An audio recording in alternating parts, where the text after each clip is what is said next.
Hello kids, welcome to the channel. अगर आपका भी पाइथन ओपे है तो आपने एकदम सही वीडियो पे क्लिक किया है।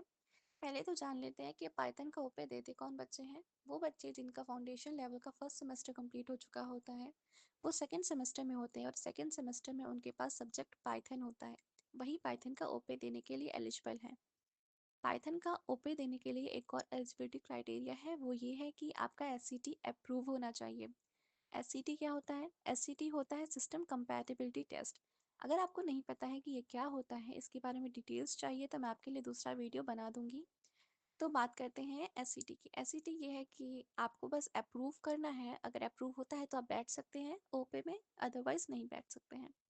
तो हम लोग जान लेते हैं कि आखिर ओपे वाले दिन क्या होना है आपके साथ। सबसे पहले तो उस दिन आपके ईमेल पे एक मीटिंग लिंक आएगी एंड एक एग्ज़ाम लिंक आएगी। मीटिंग लिंक आपको 1 घंटे पहले ज्वाइन करनी है, क्योंकि मीटिंग लिंक ज्वाइन करने के बाद आपका वेरिफिकेशन होगा।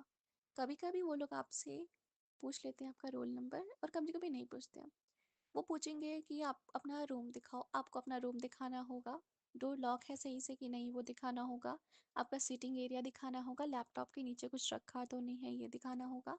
आपके जो पेपर्स है आपके हाथ में वो ब्लैंक है कि नहीं ये दिखाना होगा। तो ये तो ऊपर ऊपर की बात हो गई। उस दिन आपको बस ऐसे ही स्टार्टिंग करनी है, फिर उसके बाद एग्जाम लिंक पे क्लिक करके एग्जाम देना स्टार्ट कर देना है। लेकिन अब हम मेन टॉपिक पे आते हैं, जो कि ये है कि पाइथन में आके क्वेश्चंस कैसे आते हैं, आपको कैसे क्वेश्चंस फेस करने पड़ेंगे और मार्क्स कितने आते हैं उनके। तो स्टार्ट करते हैं। सबसे पहले टॉप के 3 क्वेश्चंस, जो कि 10-10 मार्क्स के होते हैं। टोटल आपके 7 क्वेश्चंस होने वाले हैं, जिसमें से टॉप के 3 क्वेश्चंस हैं जो कि 10-10 मार्क्स के हैं और इन्हें सिंपल क्वेश्चंस में कंसीडर किया जाता है। सबसे पहला क्वेश्चन आपका न्यूमेरिक होता है, यानी कि न्यूमेरिकल बेस्ड होता है। न्यूमेरिकल इन द सेंस आपको कुछ सॉल्व नहीं करना है उसमें, बस आपको ऐसे क्वेश्चन आएंगे कि एक ऐसा, ये नंबर्स हैं, ये 5 से डिविजिबल हैं कि नहीं है और ये इवन है कि नहीं। ऐसा आपको कुछ क्वेश्चन सॉल्व करने को मिलेगा, जो कि सिंपल सा होता है, कोई इशू नहीं होता उसमें।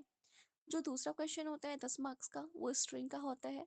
उसमें इनबिल्ट फंक्शंस यूज़ करने होते हैं। उसमें आपको ऐसा क्वेश्चन आ सकता है कि आपको एक सेंटेंस दिया हुआ है और एक वर्ड दिया हुआ है और बोला है कि अगर वर्ड्स, ये सेंटेंस इन वर्ड्स से ख़त्म होता है तो आप ट्रू रिटर्न करेंगे, अदरवाइज आप फॉल्स रिटर्न करेंगे। तो ये starts with and ends with एक इनबिल्ट फंक्शन होता है पाइथन में। तो ऐसे क्वेश्चन आपको आएंगे सेकंड वाले पे। थर्ड वाले पे आपको कुछ लिस्ट से रिलेटेड क्वेश्चन आ जाएंगे, जो कि बहुत सिंपल होते हैं। तो ये जो 3 क्वेश्चन है ये तो आपके यहाँ पे कंप्लीट हो गया। फिर आगे बढ़ते हैं। आगे जो 2 क्वेश्चन आते हैं वो 20-20 मार्क्स के आते हैं। पहला जो 20 मार्क्स वाला क्वेश्चन होता है वो हल्का सा टफ होता है। आपके जो टॉपिक्स हैं लिस्ट, स्ट्रिंग, सेट्स, टपल्स, तो इन सबको कंबाइन करके भी आ सकता है, इनमें से कोई एक भी आ सकता है, कुछ भी आ सकता है। लेकिन ये थोड़ा सा टफ कंसीडर किया जाता है उन थर्ड क्वेश्चंस के कंपैरिजन में।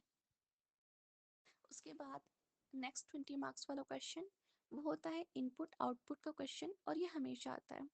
और ये भी आप जान लीजिए कि इन 20 मार्क्स वाले क्वेश्चंस में कभी कभी मैट्रिक्स का भी क्वेश्चन आ जाता है, लेकिन ये बहुत कम आता है, तो इस पर आपको कोई टेंशन लेने वाला बात नहीं है। फिर आपको आगे बढ़ना है। फिर आपको मिलेंगे 15-15 मार्क्स वाले 2 क्वेश्चन। एक क्वेश्चन होगा 15 मार्क्स का, वो होगा डिक्शनरी के ऊपर, हमेशा आता है। सिंपल क्वेश्चन होता है, अगर आप प्रैक्टिस करके जाएंगे तो आराम से हो जाएगा। फिर आते हैं लास्ट क्वेश्चन पे, जो कि 15 मार्क्स का होता है और ये हमेशा एक पैटर्न का क्वेश्चन आता है, हमेशा। तो आपको अगर पैटर्न सॉल्व करना आता है, यानी कि पैटर्न बनाना आता है, तो आप ट्राई कर सकते हैं इस क्वेश्चन को। अदरवाइज कोई बात नहीं, इतने मार्क्स इनफ है आपके लिए।